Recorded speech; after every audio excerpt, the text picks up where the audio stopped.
बिस्मिल्लाहिर्रहमानिर्रहीम। दोस्तों, रातों रात कराची से एक लड़की यूएई और यूएई से फिर नेपाल से इंडिया जाती है। दोस्तों, इस लड़की का नाम था सीमा हैदर। बकौल सीमा के कहना था कि वो इंडिया एक लड़के की मोहब्बत में आई है और उस लड़के का नाम था सचिन मीना। लेकिन यहाँ दोस्तों दोनों नेशंस के लोग एक दूसरे पे स्पाइंग का ब्लेम लगाते हैं। मतलब कि इंडिया वाले सीमा को ये कहते हैं कि तुम पाकिस्तान की जासूस हो, आईएसआई की जासूस हो, और कुछ पाकिस्तानी हैं वो ये कहते हैं कि सीमा जो है वो रॉ की एजेंट है। पुलिस वाले के साथ चक्कर था, दुकान वाले के साथ चक्कर था, सबके साथ चक्कर था। ये इंडिया की एजेंट है सीमा। हाँ। मैंने रंगे हाथों मैंने अपने आंखों से उसको पकड़ा है इस गली में। दोस्तों, सीमा का जो पहला हस्बैंड था हैदर, वो दुबई में दिन रात एक करके अपने बीवी बच्चों के लिए पैसे भेज रहा था मेहनत करके। लेकिन यहाँ सीमा ने अपने बॉयफ्रेंड्स बनाए हुए थे। जी, बॉयफ्रेंड नहीं, बॉयफ्रेंड्स, एस जरूर लगाइएगा। दोस्तों, वो पूरा दिन अपने बॉयफ्रेंड से बातें करती रहती और पबजी पर गेम खेलती रहती थी। ना उसका अपने बच्चों पे कोई ध्यान था, ना उसका अपने कामों की तरफ कोई ध्यान। लेकिन पबजी खेलते खेलते एक दिन उसके स्क्वाड में एक लड़का ऐड हुआ जिसका नाम था सचिन मीना। सीमा का ये कहना है कि सचिन के साथ वो 2019 से पबजी खेल रही थी और फिर ये आहिस्ता आहिस्ता टाइम गुजरता रहा और फिर सीमा उसके प्यार में पड़ गई। और दूसरी बात, हाँ, 3 साल हुए मेरे रिश्ते को, 2 साल हुए मैं हमारी गहराई को। 32 घंटे हमारी व्हाट्सएप पे कॉल चलती थी। फिर उसने अपनी लाइफ का सबसे बड़ा डिसीजन लेने का सोचा और वो डिसीजन था पाकिस्तान से इंडिया जाना अपनी मोहब्बत के चक्कर में। हालांकि देखा जाए सीमा ऑलरेडी मैरिड थी और उसके 4 बच्चे भी थे।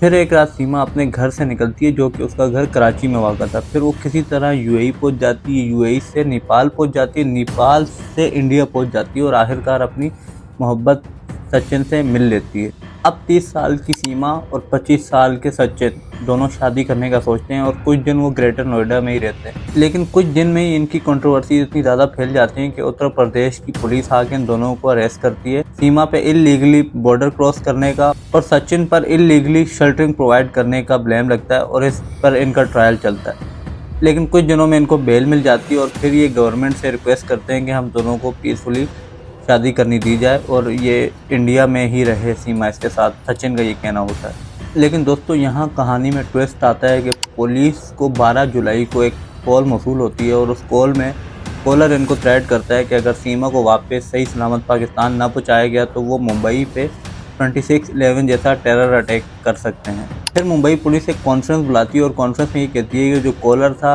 वो उर्दू स्पीक में बात कर रहा था। अब जाहिर सी बात है यहाँ इशारा पाकिस्तान की तरफ हो रहा है। अब इस सब वाक़ये के बाद इस कहानी में एंट्री होती है सीमा के पहले शौहर हैदर की, जो कि दुबई में काम करते थे। सीमा का पहला शौहर हैदर इस सारे मामले की संजीदगी को समझता है और वो सीमा के मुतालबे की जगह अपने बच्चों का मुतालबा करता है और वो पाकिस्तानी और इंडियन आला हकाम से रिक्वेस्ट करता है कि मुझे मेरे बच्चे वापस दे दें।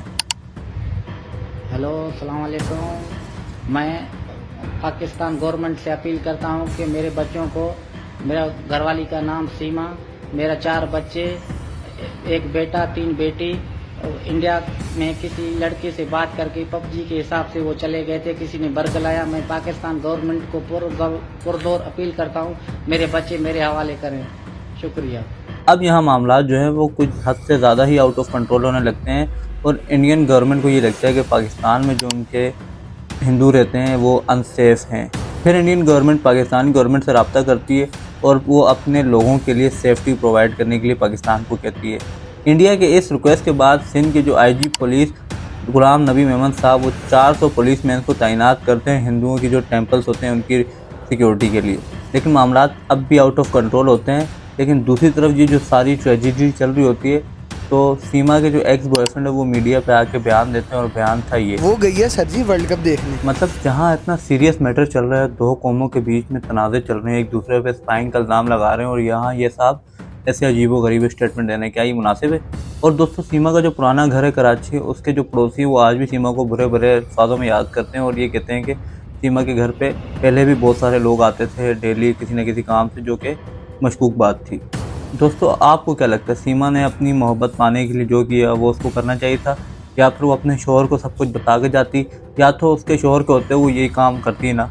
कमेंट में मुझे अपनी राय दें। और अगर इस वीडियो से आपको कुछ भी सीखने को मिले या इन्फॉर्मेटिव लगी हो तो मुझे सब्सक्राइब कीजिएगा और मुझे अभी दीजिएगा। अल्लाह हाफ़िज़।